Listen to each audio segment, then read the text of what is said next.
গ্রামের প্রকৃতির মধ্যে যে কত কিছু লুকানো আছে আপনাদের অদেখা, আপনারা গ্রামে না আসলে কেউ বুঝতেই পারবেন না। তো এইখানে দেখেন একটা 3 মুখো চুলা। তো এইখানে চুলার সাইজটা দেখা যাচ্ছে বিশাল সাইজের।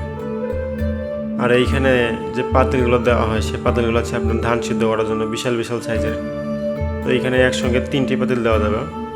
আর এইখানে আপনার জ্বালানি প্রবেশ করার জন্য দরজা একটাই শুধু আছে। তো হ্যালো ভিউয়ার্স, আসসালামু আলাইকুম, ওয়েলকাম টু মাই ব্লগ। আমি মঞ্জুর আছি আপনাদের সঙ্গে। তো আমি যেই গ্রামে আসছি সেই গ্রামটা হচ্ছে গাইবান্ধার সবথেকে বড় একটি কুমারপাড়া। তো আপনারা এই ধরনের ভিডিও দেখতে চাইলে আমার চ্যানেলটিকে অবশ্যই সাবস্ক্রাইব করবেন। আপনাদের আর একটা জিনিস দেখেন, সামনে আমার প্রাচীরটা দেখতে পারতেছেন। সেই প্রাচীরগুলো সম্পূর্ণ আপনার লাল মাটির তৈরি। তো প্রাচীরের উপরে দেখেন একটা ছাউনি দেওয়া আছে। এই চালটা দেওয়ার কারণ হচ্ছে যে বৃষ্টির পানিতে যেন ধুয়ে না যায়, কারণ বৃষ্টির পানি পড়লেই এই লাল মাটিগুলো সম্পূর্ণ ধুয়ে যাবে। আর এই গ্রামের সবাই যেহেতু কুমার, তো প্রত্যেকটা বাড়িতে এরকম চুলা আছে বড় বড়, যেখানে হাঁড়ি পাতিলগুলো বানানোর পর রোদে শুকায়। তো রোদে শুকানোর পর আবার এখানে চুলাতে দিতে হয়। তো দেখেন তো সামনে কিছু পাত্র আছে এখানে রাখা, এঁটেল মাটি দিয়ে তৈরি করা। এগুলো রোদে শুকাইছে শুধু এখানে। দেখেন এটা হচ্ছে আপনার যে শিলপাটটা আছে শিলপাটটার মতো এটা কাজ করে। এখন তো ওই সব চোখেই পড়ে না আমাদের, কারণ শহরে সবাই ব্লেন্ডারের ব্যবহার করে। তো এইটাতে মশলা দিয়ে এখানে গুঁড়া করা হয় এইটাই। আর এতে সামনে দেখতেছেন আসলে পাত্র, পানির পাত্র হিসেবে ব্যবহার করা হয়। ওভারহিটের কারণে এটা নষ্ট হয়ে গেছে। আর এইগুলো রিপেয়ার হবে না কখনোই, সম্পূর্ণ ফেলে দেওয়ার জন্য এখানে রাখা হয়েছে।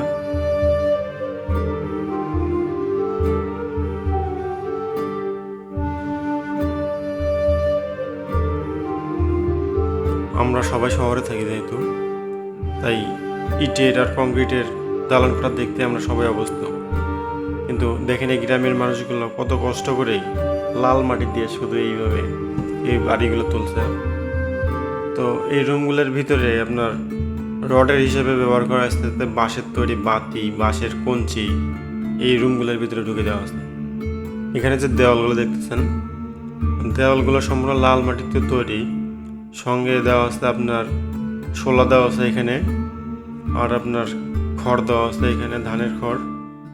আর এই মাটিগুলোর সঙ্গে খড় দেওয়া আছে যেন মাটিটা স্থায়িত্ব একটু বেশি হয়, যেন বৃষ্টির পানিতে যেন ওটা নষ্ট না হয়ে যায়। আর ভিতরে রডের পরিবর্তে দেওয়া আছে দেখেন এখানে বাঁশের কঞ্চি, বাঁশের বাতিগুলো দেওয়া আছে।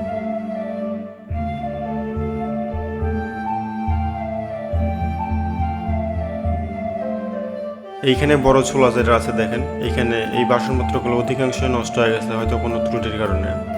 এই চুলাটা এখনো গরম আছে। তো দেখেন এখানে অধিকাংশগুলো নষ্ট হয়ে গেছে। এদের আসলে ক্ষতিটাই বেশি হয়ে যায় এদের লাভের থেকে। গ্রামীণ জনজীবন দেখেন কতটা সহজ সরল। এরা দেওয়ালের মধ্যে রাখছে আপনার গোবর, এখানে রাখছে গোবরগুলো এইভাবে দলা করে রাখছে। এটা পরবর্তীতে আপনার জ্বালানি হিসেবে ব্যবহার করবেন। আর এখানে যে বাড়িগুলো দেখতেছেন প্রত্যেকটা বাড়ি 2 তলা থেকে 3 তলা।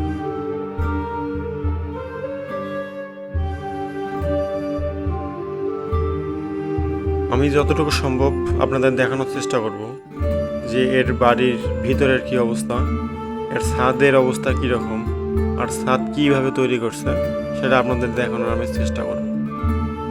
তো এটি প্রত্যন্ত গ্রাম হওয়ার পরেও দেখেন প্রত্যেকটা এই বাড়িতেই আপনার বিদ্যুৎ সংযোগ, ডিশ সংযোগ আর ওয়াইফাই সংযোগ দেখা যাচ্ছে এখানে। তো এই পেশাতে আসলে এখন মানুষ খুবই কমই ভিড়তে যাচ্ছে এখানে। আদি পেশা আপনাদের ছেড়ে সবাই শহরমুখী হচ্ছে এখন। দেখেন এই জায়গাটা দেখে মনে হচ্ছে যে আমি আফ্রিকার হয়তো কোনো দেশে আছি। তো এখানে একটা বিয়ে বাড়ির অনুষ্ঠান চলতেছে। তো আপনাদের আমি নিয়ে দেওয়ার চেষ্টা করবো যে এর ছাদের অবস্থা কীরকম, ছাদ দেখানোর চেষ্টা করবো আপনাদের।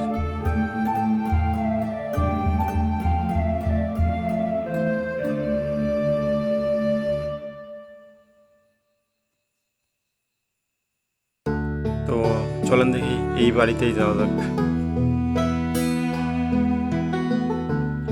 দেখেন এইখানে প্রথমেই যে আপনার ব্যালকনির সিস্টেম করা আছে এখানে। আর দেওয়ালগুলোতে সুন্দরভাবে কারুকার্য করা আছে এখানে। আর সিঁড়ি দেওয়া আছে, আর এখানে দেখেন কর্নার একটা মাটির সিঁড়ি। এই সিঁড়িটা দিয়ে আপনার মূলত 2তলা 3তলায় ওঠার ব্যবস্থা করা হয়েছে। এখানে দেখেন সিঁড়িগুলো সম্পূর্ণ মাটির তৈরি। আর এটা হচ্ছে প্রথম তলা এটা। আর এখানে দেখেন ছাদে কি ব্যবহার করছে এখানে। মামা আসে এখানে শুয়ে পড়ছে। তো এখানে যে ছাদগুলো দেখতে পাচ্ছেন, ছাদগুলো সম্পূর্ণ বাঁশ দিয়ে তৈরি করা হয়েছে।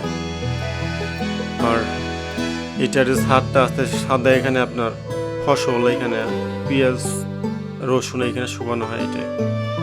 তো আপনারা সবাই ভালো থাকবেন, সুন্দর থাকবেন। পরবর্তী কোনো ব্লগে আবার দেখা হবে। আসসালামু আলাইকুম।